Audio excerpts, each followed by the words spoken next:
दोस्तों आज इस वीडियो में हम आपको प्लाजो में इलास्टिक डालना बताएंगे। तो उसके लिए हमने प्लाजो को बना लिया है, एकदम फिटिंग कर ली है हमने इसकी।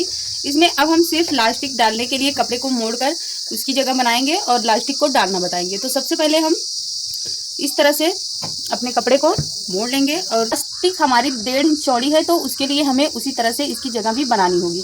तो चलिए पहले हम इलास्टिक को डालने के लिए इसकी जगह बना लेते हैं। सबसे पहले हमने कपड़े को इस तरह से रखा हुआ है। अब हम यहाँ से इसको थोड़ा सा मोड़ लेंगे और फिर दोबारा से हम 2 इंच पर इसको यहाँ से मोड़ेंगे।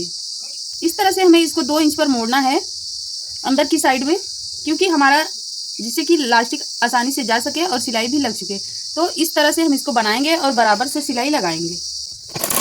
अब ये जो हमने जेब को बनाया था ऊपर की साइड में हम इसको भी यहाँ पर लगाकर सिलाई लगा देंगे, तो जेब हमारा अच्छी तरह से अपने स्थान पर सेट हो जाएगा। इस तरह से जेब की भी सेटिंग हो जाएगी। और अब जब हम इलास्टिक को हमने ये इलास्टिक वाली जगह बना ली है, अब हम इलास्टिक को डालेंगे तो हम यहाँ से 1.5 इंच 2 इंच तक सिलाई नहीं करेंगे, क्योंकि जब हम इलास्टिक डाल लेंगे इसमें उसके बाद हम इसकी सिलाई करेंगे। तो पहले हम इसे यहाँ से निकाल लेंगे। यहाँ से हमको इसे निकाल लेना है। अब हम सबसे पहले इलास्टिक को इस पिन में इस तरह से घुसाएंगे और फिर इसमें हमें इसको आराम से डालना है, हमें संभाल कर डालना है, क्योंकि इलास्टिक इधर उधर मुड़े नहीं, क्योंकि मुड़ने पर ये अच्छे से फिनिशिंग इसकी नहीं आएगी। तो हम संभाल कर इसको पिन की मदद से डाल देंगे। इलास्टिक को बीच में कहीं भी पलटने नहीं देना है।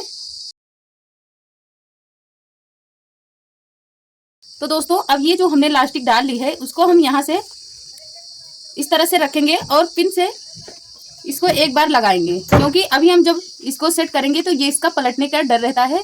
तो पहले हम इसको इस तरह से पिन लगा लेंगे और फिर इसको हम पूरा अच्छी तरह से सेट कर देंगे, जिससे कि इसके पलटने का चांस ना हो।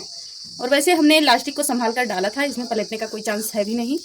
तो इस तरह से हमारा ये प्लाजो का इलास्टिक बना हुआ है। अब हमें इस पर ऊपर से फिर से सिलाई लगानी है। हमने इसको अच्छी तरह से सेट कर लिया है। तो दोस्तों अब आप देख सकते हैं हमारा ये इलास्टिक एकदम अच्छी तरह से डल गया है और पलटने का कोई चांस नहीं है, क्योंकि हमने इसको बहुत संभाल कर डाला था। अब हम यहाँ से इसको इस तरह से खींच लेंगे और जो हमने पिन लगाई हुई थी उसको हम निकाल देंगे। और यहाँ से हम इलास्टिक पर दोनों को लगभग 1 इंच के बराबर इस तरह से रखेंगे और मजबूती से सिलाई लगा लेंगे। दोस्तों अब आप देखेंगे हमने इस पर मजबूती से सिलाई लगा ली है और इलास्टिक हमारी अंदर चली गई है। अब ये जो हमने थोड़ा सा कपड़ा बचाया हुआ था जहाँ सिलाई नहीं लगाई थी, अब हम इस पर भी पूरी सिलाई लगा देंगे। तो दोस्तों हमारा ये प्लाजो में इलास्टिक जा चुका है और हमारा ये बनकर तैयार है। अब हम इसमें ऊपर से एक सिलाई लगाएंगे। ये वाली सिलाई हमें बहुत ही सावधानी से लगानी है, क्योंकि इस सिलाई को हमें कुछ दूसरी तरह से लगाना होता है। तो सबसे पहले हम इसको एकदम बराबर से कर लेंगे कि कपड़ा कहीं कम या ज़्यादा ना हो। तो कपड़े को हमने बराबर से कर लिया है। अब से हम इसको रखेंगे और यहाँ से शुरू करेंगे सिलाई लगाना। बीच से एक सिलाई लगाएंगे, यहाँ से सुई को दबा लेंगे। पहले हमें सिलाई नहीं चलाना है, सुई को नीचे की तरफ दबा देना है कपड़े को। अब यहाँ से इस तरह से कपड़े को जो सिकुड़न है इसको इस तरह से पकड़ेंगे और खींच लेंगे और फिर सिलाई लगाएंगे। खींच खींच कर हमको सिलाई लगानी है। हमें बराबर से खींचना भी है, क्योंकि अगर हम बराबर से नहीं खींचेंगे तो हमारा सारा कपड़ा एक साइड में आकर रुक जाएगा। तो हम इसी तरह से कपड़े को थोड़ा थोड़ा करके खींच लिया करेंगे और सिलाई लगा दिया करेंगे।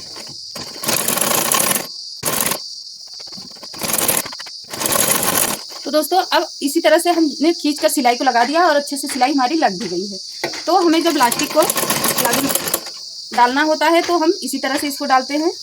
तो अब इस तरह से हमारा ये इलास्टिक बन चुका है।